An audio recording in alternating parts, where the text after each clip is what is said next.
السلام علیکم ورحمۃ اللہ وبرکاتہ۔ میرے پیارے اور عزیز دوستو، آج کا ویڈیو جو میں آپ کے سامنے رکھوں گا نا تو یقیناً آپ کو بہت غصہ آئے گا، کیونکہ بات ہی کچھ ایسی ہے۔ میں نے دیکھا کہ ایک مولوی ہے اور اس کے ہاتھ میں سینیٹائزر کی ایک باٹل ہے، اور وہ سینیٹائزر لے کر میرے آقا صلی اللہ علیہ وسلم کے روزے مبارک پر اس کو چھڑک رہا ہے۔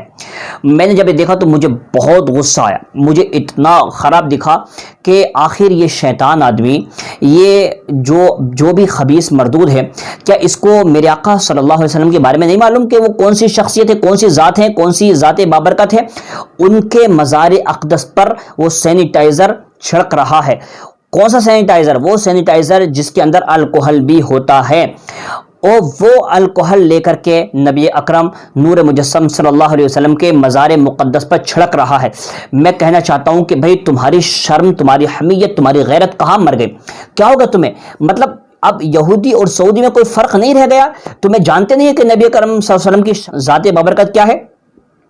اگر تم بھول چکے ہو تو تمہاری غیرت کو جگانے کے لیے میں آپ کو بتا دوں، میرے آقا صلی اللہ علیہ وسلم کی شان یہ ہے کہ جن کے بارے میں کہا تھا صاحب التاج والمعراج والبراق والعلم دافع البلاء والوباء والقحط والمرض والالم اسمه مکتوب مرفوع مشفوع منقوش في اللوح والقلم سید العرب والعجم جسمه مقدس معطر مطهر منور في البيت والحرم شمس الضحى بدر الدجى صدر العلا نور الهدى كهف الورى مصباح الظلم جمیل الشم شفیع الامم صاحب الجود والکرم واللہ عاصمہ وجبریل علیہ السلام خادمہ والبراق مرکبہ والمعراج سفرہ وسدرۃ المنتہی۔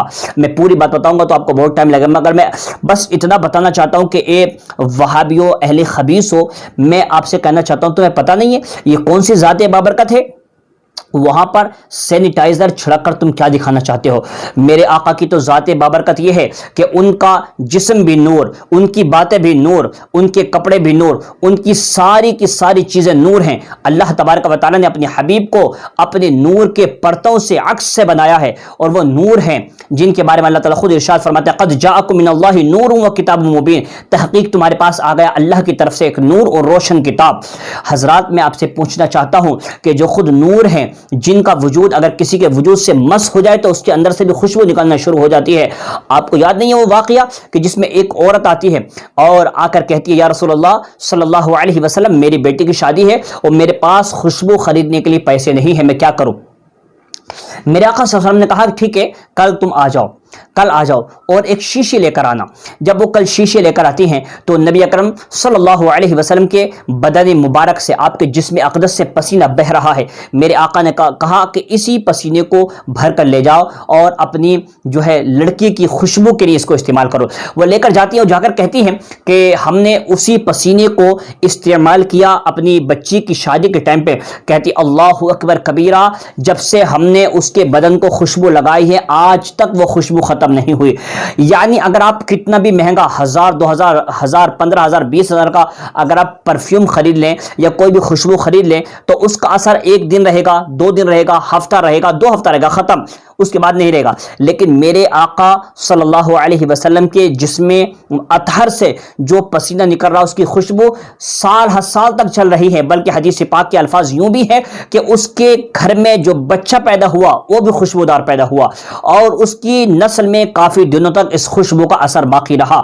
تو میں پوچھنا چاہتا ہوں اے وہابیو، اہل حدیثو، غیر مقلدو، ارے رافضیو، میں پوچھنا چاہتا ہوں کہ تم میرے آقا کے مزار اقدس پر کیا سوچ کر کے یہ چھڑکاؤ کر رہے ہو اور الکحل جو تم لگا رہے ہو میرے آقا کے مزار مقدس پر؟ تمہیں پتہ نہیں یہ شان کیا، ان کی شان کیا ہے، ان کی ذات بابرکت کیا ہے؟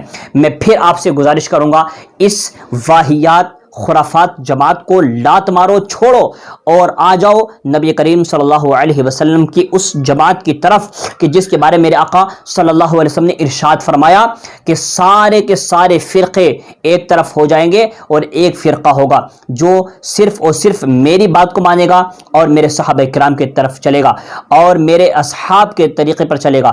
اس لیے مسلمانوں، اپنے نبی سے محبت کرو، عشق کرو، اور ان وہابیوں گستاخوں کے لیے بس یہی کہو جو میرے مفتی اعظم ہند نے کہا تھا کہ الہی نکلے یہ وبا مدینے سے۔ اس وقت یہ وبا، یہ بلا جو سعودی عرب کی حکومت ہے نا، ایک بلا کی شکل میں ہے، اللہ تعالیٰ اس کو جلدی سے خارج فرمائے اور پھر سے سلطنت عثمانیہ یہاں پر قائم ہو جائے۔ ہم دعا کریں گے اللہ تبارک و تعالیٰ ان تمام لوگوں کو یہاں سے ختم کر کے اور پھر سے سلطنت عثمانیہ کو قائم فرما۔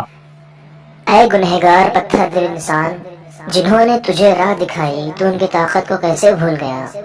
بیماری کے ڈر سے تو نے روزے رسول پر دوا کا چھڑکاؤ تو کیا، کیا تیرے شریر دل نے ان کی تمیز نہ کی جو در حقیقت ہر وبا کو دور کرتے ہیں؟ یہ تو آقا کریم کی شان ہے کہ وہ ہر چیز سے پاک ہیں۔ یہ وہی فاطمہ کے بابا ہیں جو حصول حق کی طرف رہنمائی فرماتے ہیں۔ ان کی ذات ہی ہمارے دلوں کا علاج ہے، جو ہماری مصیبتوں کو حل فرماتے ہیں اور ہمارے خوف کو دور فرماتے ہیں، اور وہی ہے جو ہر تکلیف پر ہمیں راحت عطا کرتے ہیں۔ تم انہیں پاک کرنا چاہتے ہو جنہوں نے خود تمہیں پاک کیا، جو قحط اور آفات و بلیات کو دور کرتے ہیں، تو ان کی موجودگی میں تمہیں اس تعاون کا ڈر ہے؟ اے انسان، رب کے غضب سے ڈر۔ اس طرح پیارے آقا کے پاک اور مقدس روزے پر چھڑکاؤ سے تو رب کے غضب سے نہیں بچ سکتا۔ اے انسان، تو اپنے رب کے فضل کی تلاش میں جا، اس سے توبہ کر جو ہر توبہ کو قبول کرنے والا ہے، اس سے پہلے کہ عاشقین مصطفیٰ تجھ پر لعنت کریں۔ کیا ان کے ہوتے ہوئے تو اب بھی اس وبا سے خوف زدہ ہے جو خود دافع بلا